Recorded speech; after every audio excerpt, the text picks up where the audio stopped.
प्रभाते सूरनभिरंगती दश दिशा भूपाळी म्हणती. सुप्रभात. श्रीराम समर्थ. हिंदू जागृती न्यास व श्री घंटाळी देवी संस्थानच्या प्रभाते मनी या कार्यक्रमात डॉक्टर अश्विनी बापटचा सस्नेह नमस्कार. श्री ब्रह्मचैतन्य महाराज गोंदवलेकर प्रवचने. 7 मे. देहबुद्धीचा त्याग करावा. मानाला कारण अभिमान होय. मी मोठा असे मनाने घेतले म्हणजे मानाची गरज लागते. हा अभिमानच भगवंताच्या आणि आपल्या आड येतो. हा अभिमान घालवायला गुरु आज्ञेत राहणे, त्यांना शरण जाणे आणि त्यांनी सांगितलेली साधने करणे हे उपाय आहेत. पण ही साधने निराभिमानाने झाली पाहिजेत.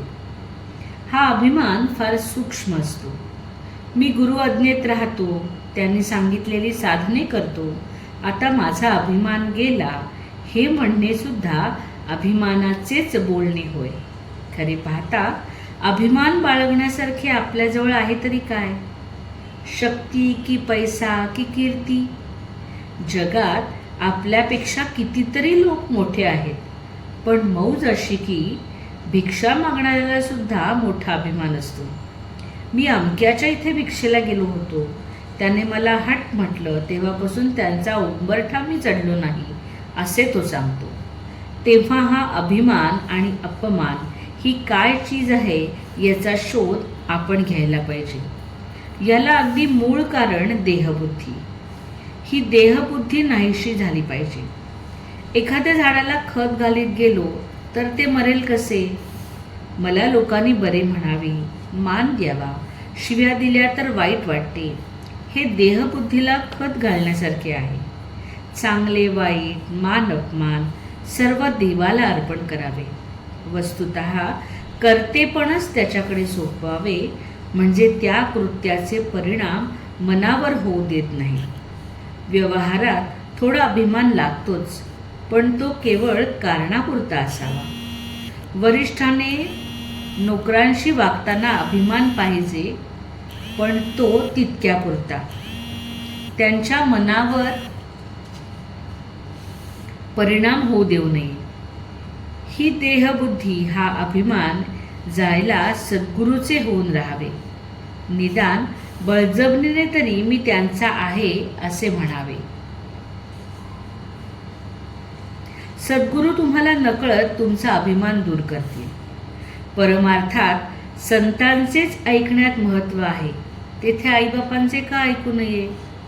तर ज्याचे मन त्याच्या ताब्यात आहे, ज्याचे मन स्थिर झाले आहे किंवा ज्याचे मन नेहमी भगवंतापाशी आहे, अशाचेच ऐकण्यात विशेष आहे.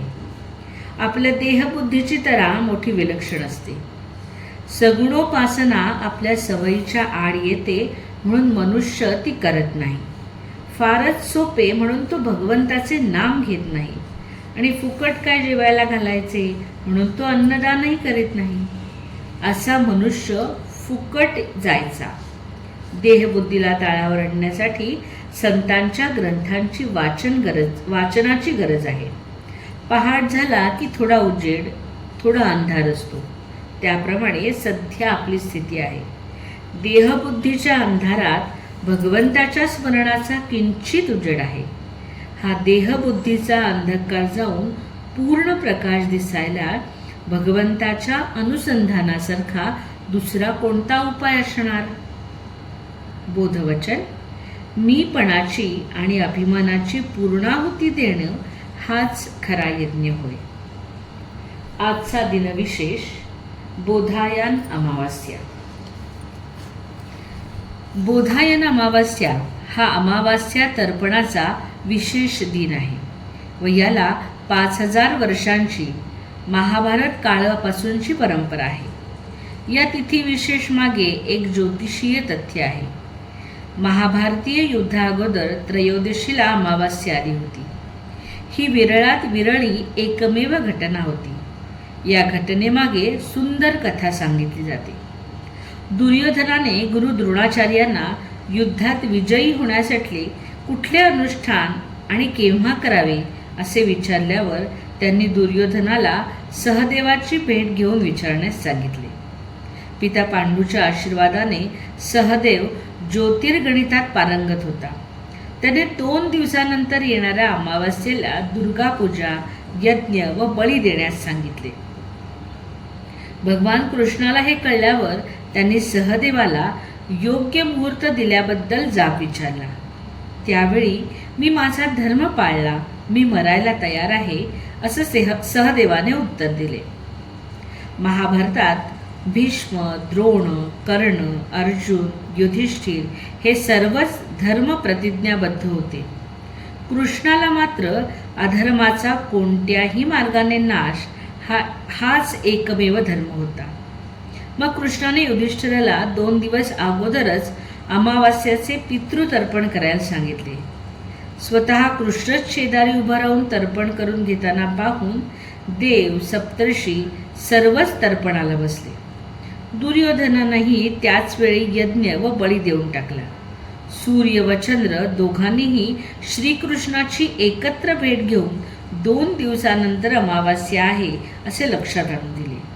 त्यावेळी श्रीकृष्णाने त्या दोघांना, तुम्ही एकत्र आल्यावर अमावास्या होते ना, हे काय, तुम्ही माझ्यासमोर एकत्र उभे आहात, त्यामुळे अमावास्या झाली असे म्हणून त्यांना निरुत्तर केले. अर्थात दुर्योधनाचा अनुष्ठानाचा मुहूर्त श्रीकृष्णाने चुकवला आणि त्याचा सर्वनाश झाला. बोधायन सूत्राची रचना महाभारत काळीच झाली. त्यामुळे या घटनेची स्मृती म्हणून चतुर्दशीला अपराह्नकाली अमावास्या सुरू होते व दुसरे दिवशी सूर्यास्ता अगोदर संपते. अशावेळी बोधायन सूत्राचे अनुसरण करून आदल्या दिवशीच पितृतर्पण करतात. महाभारतीय युद्धात अनेक कुटुंबात वंशच्छेद झाला. त्यामुळे त्यांचे तर्पण त्यांचे मित्र करू शकतील अशा व्यवस्थेसाठी बोधायन ऋषींनी या विशेष स्थितीला आपल्या कुळातील नाहीत असे गुरु, मित्र, आदरणीय व स्नेहपात्र व्यक्ती यांनाही तर्पण करू शकतो अशी धर्माज्ञा केली. गेली 5000 वर्षे त्याचे अनुकरण केले जात आहे. हिंदू कर्तव्य दिनदर्शिकेमध्ये 2024 सालामध्ये येणाऱ्या 6 बोधायन अमावास्यांचे दिवस सांगितलेले आहेत. ते म्हणजे 9 मार्च 2024, 3 ऑगस्ट 2024, 31 ऑक्टोबर 2024, 7 मे 2024, 2 सप्टेंबर 2024 आणि 30 नोव्हेंबर 2024. मंडळी, रामरायाचे आणि घंटाळी देवीचे आशीर्वाद आपल्या कुटुंबावर अक्षय राहोत. संपूर्ण मे महिना आपण घंटाळी मंदिरामध्ये पंडित जगन्नाथ विरचित गंगा लहरी हे स्तोत्र शिकवणार आहोत. त्याचाही आपण जरूर फायदा घ्यावा. जानकी जीवन स्मरण. जय जय श्रीराम.